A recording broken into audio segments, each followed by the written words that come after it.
இப்போ பார்த்தோன்னா, பிரபல கன்னட நடிகை உயிரிழந்திருக்கக்கூடிய விஷயம் மிகப்பெரிய அளவில் சினிமா வலைதளங்கள்ல வைரலாக பரவி வந்துட்டுருக்கு. அதற்கு காரணம், அவங்க ரொம்பவே சின்ன வயதில இருக்கக்கூடியவங்க தான். எதற்காக தற்கொலை செய்தாங்கன்னு இப்போ போலீஸார் விசாரணை செய்து வந்துட்டுருக்காங்க. சினிமா சீரியல்ல ரொம்பவே பிரபலமாக நடிப்பை வெளிப்படுத்தி ஏராளமான ரசிகர்களை கவர்ந்தவங்க தான் கன்னட நடிகை சோபிதா சிவானா. ஹைதராபாத்தில் திடீரென மரணம் அடைஞ்சிருக்காங்க. கடந்த ஆண்டில் இவங்களுக்கு திருமணமாகி ஹைதராபாத்தில் கணவரோட வசித்து வந்த நிலையில் இவங்களுடைய மரணம் ரசிகர்களை அதிர்ச்சிக்கு உள்ளாக்கியிருக்கு.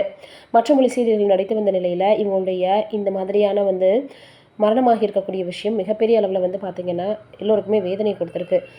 மே 22ஆம் தேதி தான் இவங்களுக்கு கடந்த ஆண்டு திருமணம் நடந்திருக்கு. இந்த நேரத்தில் தன்னுடைய சமூக வலைதள பக்கத்தில் ரசிகர்களிடையே உற்சாகத்தை பகிர்ந்திருக்கிறாங்க. முன்னதாக தீபாவளி வாழ்த்துக்களையும் இவங்க சொல்லியிருக்கிறாங்க. திருமணத்திற்கு பிறகு நடிப்பதை அவங்க குறைச்சிக்கிட்டதாக சொல்லப்படுது. இதற்கிடையே தகவல் தெரிந்த அவரது பெற்றோர் மற்றும் உறவினர் ஹைதராபாத் போயிருக்காங்க.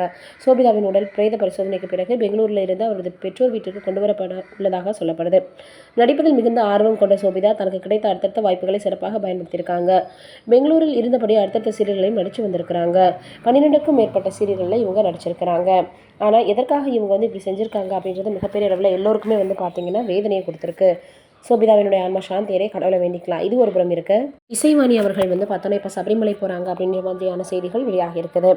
இவங்க ஐ எம் சாரி ஐயப்பா பாடல் பக்தர்களிடையே பெரும் புயலை கிளப்பி இருக்க நிலையில் சபரிமலைக்கு செல்ல இருப்பதாக இவங்க அதற்கான ஏற்பாடுகளை கேரளாவில் இருக்கக்கூடிய அமைப்புகள் செய்து வருவதாகவும் சமூக வலைதளங்களில் வெளியாகியிருக்கு. நீலம் பண்பாட்டு மையம் ஏற்பாடு செய்திருந்த விழாவில் கலந்து கொண்ட இசைவாணி ஐயப்பன் குறித்தும் ஐயப்ப பக்தர்கள் கடைபிடிக்கும் விரதம் குறித்தும் அவர்களின் மனம் புண்படும் வகையில் பாடல் பாடியிருந்தாங்க. இது சமூக வலைதளங்களில் வைரலாச்சு. இதனால் இசைவாணிக்கு எதிராக கடும் கண்டனங்கள் எழுந்துச்சு.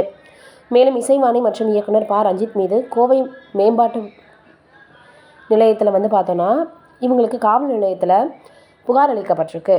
இந்து கடவுளையும் வழிபாடு முறைகளையும் கொச்சைப்படுத்தும் வகையில் பாடல் பாடிய இசைவாணி மீது நிகழ்ச்சிக்கு ஏற்பாடு செய்திருந்த நீலம் பண்பாட்டு மையத்தின் தலைவர் ப. ரஞ்சித் மீதும் நடவடிக்கை எடுக்கணும் அப்படின்னு அனைத்து ஐயப்ப பக்தர்களும் பார்த்திங்கன்னா புகார் அளிச்சிருந்தாங்க. அதற்கப்புறம் பார்த்தோன்னா இந்த விவகாரம் சமூக வலைதளங்களில் பேசக்கூடிய விஷயமாக மாறிந்தது. இதனால் பார்த்தோன்னா அவங்களுக்கு அறிவு புகட்டணும் அப்படின்ற மாதிரியாக சொல்லியிருக்கிறாங்களாம். சிறப்பான பூஜை கிடைக்கும். இசைவாணி பாடிய சபரிமலை அருகே மேடையிட்டு பாடினால் இவர்களுக்கு சிறப்பான பூஜை கிடைக்கும். ஐ எம் சாரி ஐயப்பா, அறிவு புகட்டி அனுப்பப்பா என்று சொல்லியிருந்தாங்க. இதே போல் இயக்குனர் மோகன்ஜியும் இசைவாணியை கண்டித்திருக்கிறாரு.